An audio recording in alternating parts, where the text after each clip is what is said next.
Hello बच्चों, चलिए प्रश्न को देखते हैं। प्रश्न है रिक्त स्थानों की पूर्ति कीजिए। हमें यहाँ पर एक कथन दिया गया है। कथन है वृत्त तथा उसकी स्पर्श रेखा के उपनिष्ठ बिंदु को कहते हैं। तो प्रश्न को हल करें उससे पहले जो प्रश्न की मुख्य अवधारणा है उस पर विचार करते हैं। तो प्रश्न के लिए जो मुख्य अवधारणा है वह हो जाएगी स्पर्श रेखा। अर्थात हम यहाँ पर यह देखेंगे कि स्पर्श रेखा किसे कहते हैं।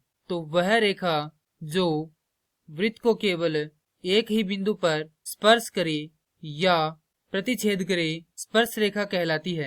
अब कथन दिया गया है वृत्त तथा उसकी स्पर्श रेखा के उभयनिष्ठ बिंदु को रिक्त स्थान कहते हैं।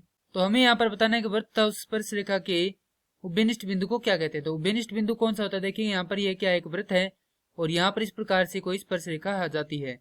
तो इन दोनों का उभयनिष्ठ बिंदु कहाँ कौन सा होगा? जिस बिंदु को स्पर्श रेखा क्या करती है, प्रतिच्छेद करती है, वह बिंदु क्या कहलाता है? स्पर्श बिंदु कहलाता है।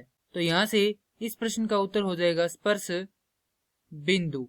अर्थात वृत्त तथा उसकी स्पर्श रेखा के उपनिष्ठ बिंदु को स्पर्श बिंदु कहते हैं। और यही क्या हमारे प्रश्न का उत्तर है। मैं आशा करता हूँ कि यह प्रश्न आपको समझ में आया होगा। धन्यवाद।